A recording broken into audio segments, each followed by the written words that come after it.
Boa noite, meus queridos, tudo bem com vocês? É domingo de manhã e espero que vocês estejam muito bem, né? Domingo de manhã a gente gravando vídeo sobre um assunto que surge de vez em quando, principalmente quando começa a época muito próxima e ao ingresso. Não importa se você vai fazer UBA, Rosário, La Plata, Barcelona, não importa. É um assunto muito recorrente sempre nos grupos de WhatsApp.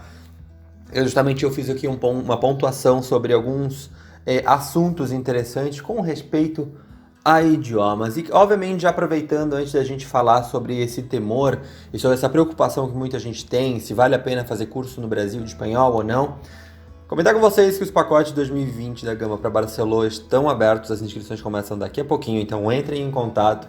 Nosso grupo da Barcelona no WhatsApp está aqui embaixo, o grupo no Facebook onde tem as informações mais fixas também vai estar aqui embaixo para vocês. E é isso, entrem em contato lá, ok? Bom, essa semana aconteceu no grupo do WhatsApp justamente uma pequena conversa que em alguns momentos se exaltou um pouco sobre questões de idioma.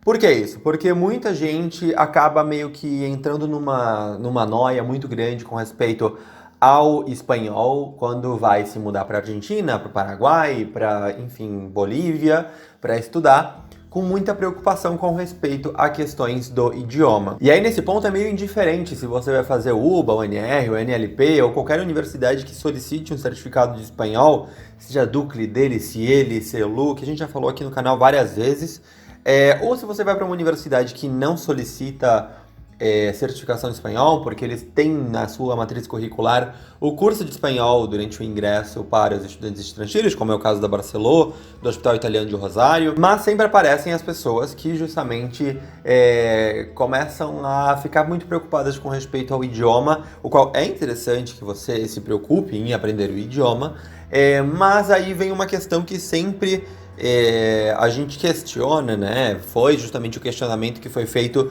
durante essa conversa que a gente teve nesse grupo de WhatsApp durante essa semana, que é se vale ou não vale a pena você gastar dinheiro no Brasil em cursos de espanhol. Por que isso? Porque muitas vezes, e isso é fato, vocês podem conversar com muitas pessoas que foram estudar na Argentina e fizeram cursos no Brasil. Na grande maior parte das vezes, você vai fazer um curso intensivo de espanhol, você vai aprender, obviamente você vai aprender. Mas é muito provável que aquele curso de espanhol que você esteja fazendo seja com o espanhol neutro, o qual não tem muita relação com respeito a se você tem que fazer uma prova depois de espanhol, porque você está aprendendo o idioma, e o importante nas provas é o idioma, não necessariamente a fonética e o sotaque de algum lugar. Mas, quando vocês chegam, por exemplo, na Argentina, vocês vão notar que o espanhol rioplatense, né, essa, entre aspas, vertente do espanhol na América Latina, ele tem uma fonética peculiar, assim como todos os países da América Latina têm uma fonética diferente e vocês vão sentir de que vocês não aprenderam nada com respeito a isso, porque os sons são diferentes, a velocidade que se fala na vida cotidiana é diferente da que é falada durante um curso. Então, o que a gente questionou para muitas pessoas é se valia a pena você gastar R$ 1.500, R$ 2.000, que foram os valores que foram sendo jogados nos grupos e que eu sempre recebo pelo Instagram também, se valia a pena pagar esse valor ou se vale a pena utilizar outras ferramentas. E aí, com respeito a isso, vai o primeiro ponto desse vídeo aqui, que é você entender, em primeiro lugar, as suas necessidades, a sua disponibilidade financeira e de tempo. Porque muitas vezes, pensando, por exemplo, em Barcelona, aqui em Santo Tomé, ou em Rosário, ou em Buenos Aires, muitas vezes esse dinheiro que você está gastando com R$ 2.000, por exemplo, de curso no Brasil, que tem cursos que são ainda mais caros do que isso, dependendo da região do Brasil, valeria mais a pena você se mudar um mês e meio antes e ter uma imersão um pouco maior no idioma. Porque uma coisa é você fazer um curso intensivo que são, não sei, 4, 6 horas semanais de curso de espanhol, e a outra é você estar escutando o idioma 24 horas por dia e, além disso, né, além de você já estar morando no lugar, utilizar ferramentas alternativas, aulas que tem no YouTube, aplicativos, material que você encontra de livros de gramática para autodidatas e poder utilizar isso para melhorar o seu idioma.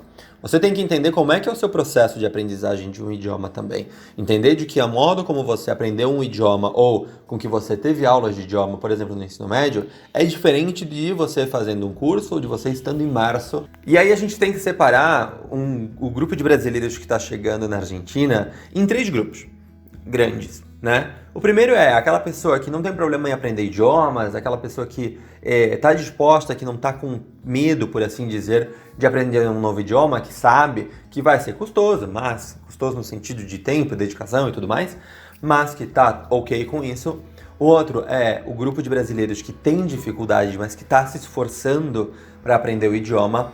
E o outro que é o grupo que geralmente causa muita dor de cabeça, tanto dentro da faculdade como fora da faculdade, são as pessoas que negligenciam o processo de aprendizagem e acham que o professor é obrigado a entender o seu portunhol, aquele idioma que você criou na sua cabeça. Por que isso? Porque isso a gente vê com muita frequência. E como eu falei, não importa a universidade onde você vai estudar, com quem você vai estudar, que tipo de universidade é. Mas existe um grupo de brasileiros que, por algum motivo raro que eu ainda não consegui entender muito bem, acredita que porque o português e o espanhol são muito parecidos, ou porque a faculdade não tem vestibular, ou porque X motivo, ou porque a faculdade é particular e está pagando por aquilo, acha que o professor é obrigado a entender um idioma que não é o espanhol.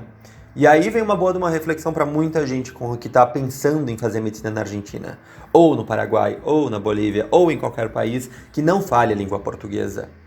Quem decidiu fazer faculdade nesse país, X que seja, que não fala a língua portuguesa, foi você, certo? Então, faça-se responsável pelas suas definições.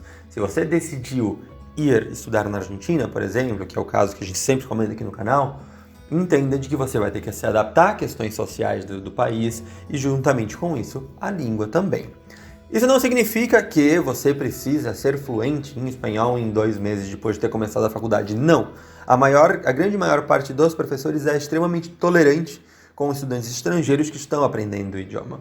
Mas uma coisa é ser tolerante e entender o processo de aprendizagem de um idioma, e outro é falar uma frase inteira em português e colocar uma palavra em espanhol e achar que o professor tem que entender o que você está querendo dizer. Como eu falei agora há pouco para vocês, a gente tem que entender a capacidade financeira de cada um, a capacidade temporal de cada um, a dedicação que cada um pode colocar. Muitas vezes, os cursos de espanhol, eles vão ser a única alternativa que uma pessoa vai ter quando ela está no Brasil e ela não tem a possibilidade de fazer a migração antes para Rosário, para Buenos Aires, para Cochabamba, para Ciudad del Este, por exemplo. Mas, muitas vezes, as pessoas estão se programando há bastante tempo e têm a possibilidade de... As aulas começam no dia... Vou botar Rosário, primeira semana de dezembro. Vou tentar mudar para Rosário pelo menos um mês antes, para começar a treinar o meu ouvido, para começar a conseguir entender como funciona, procurar materiais online, se eu não tenho grana para pagar um curso de espanhol e também a minha estadia no lugar. Ah, mas grana não é o meu problema, eu tenho um budget aí de 3, 4 mil reais, eu consigo me manter em Rosário e pagar um curso intensivo de espanhol. Perfeito, muito bom para você, você vai aprender muito mais rápido do que aquelas pessoas que não têm a possibilidade de ter um professor em cima ajudando no seu processo de formação. Ah, não tenho possibilidade de mudar antes, só consigo mudar uma semana antes. Show! Procure alternativas no Brasil, então. Algum curso que, pelo menos, você consiga começar a entender regras gramaticais, como é que são os fonemas, como é que é a estrutura básica do idioma e utilize ferramentas que vão além da parte didática tradicional.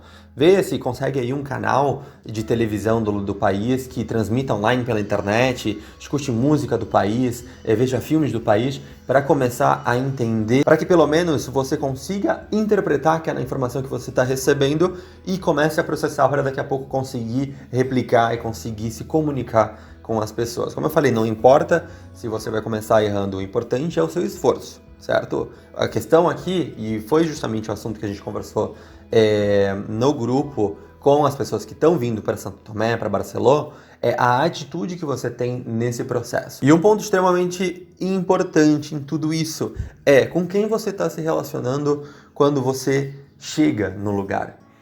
Porque o que acontece? Muitas vezes, pela necessidade da gente criar uma rede de contenção por estar longe de casa, do nosso país, da nossa cultura, a gente acaba criando uma rede de contenção de brasileiros. E tá tudo bem, tá tudo certo, é extremamente importante isso. Mas muitas vezes essa rede de contenção ela acaba se tornando uma bolha, em que a pessoa não tem contato com a comunidade onde ela está. E isso vai fazer com que o seu processo de aprendizagem do idioma seja ainda mais lento, se caso você tiver dificuldades, por exemplo. Tente entrar em contato com o povo que está na sua turma e que não é brasileiro, tente conversar com a senhora da padaria ou da verdureria, tente entrar em contato, tente conversar, tente se comunicar. Em Buenos Aires, Rosário, Santo Tomé, La Plata, como eu falei, nas cidades que recebem estrangeiros, eles estão habituados a ter uma comunidade estrangeira muito grande e existem muitos comércios que são muito tranquilos com respeito a isso e que justamente têm essa boa vontade de poder colaborar em ir dando aqueles toquezinhos, e justamente isso é muito importante, de você se permitir ser corrigido para poder melhorar o seu processo de aprendizagem. Algo muito importante, principalmente para quem vem para Barcelona de Santo Tomé, por ser fronteira, acaba querendo morar do lado brasileiro, não tem problema, tá? Não tem problema. O fato de você morar no Brasil não necessariamente faz com que você não tenha um contato direto com a língua, porque obviamente você vai estar tendo aulas e na sua turma tem argentinos. Então converse com esse povo. Ou, quero melhorar o meu espanhol mesmo morando na fronteira. Beleza. Pega o período do pré-grado, se você vai fazer um intensivo de 3 meses, por exemplo, mora o período do pré-grado em alguma pensão estudantil que tenha em Santo Tomé e depois muda para o lado de cá. Quando você nota que o seu processo de aprendizagem está melhorando, que você está começando a conseguir se comunicar, aí sim você mora onde você quiser, mas se permita ser corrigido, se permita não estar numa bolha apenas de brasileiros e entenda justamente as suas necessidades, de o que você pode fazer, quais são as ferramentas que você pode ter e contratar, no caso dos cursos de espanhol, seja no Brasil, seja na Argentina, ou seja morando nesse país para ter imersão, para justamente melhorar. Mas não tenha medo do espanhol, mas também não negligencie ele. Dificuldade todo mundo tem para aprender um idioma. Então, entenda justamente o seu processo. Não é porque o coleguinha do lado aprendeu o espanhol e consegue se comunicar bem em 1 mês e meio, em 2 meses, que você tem que fazer a mesma coisa. Porque cada um tem um tempo para aprender um idioma. Então, vai no seu tempo, mas se dedique. Qual que é a sua opinião sobre isso? Me comenta aqui embaixo, deixa eu saber. E, obviamente, aproveita e já se inscreve no canal para a gente chegar a 31 mil inscritos até o final do ano. E compartilhe com os amigos de vocês. Assista os vídeos relacionados que estão aparecendo aqui do lado. E é isso. Entre em contato justamente para os orçamentos da Barcelona e a gente se vê no vídeo da semana que vem. Até mais. Tchau.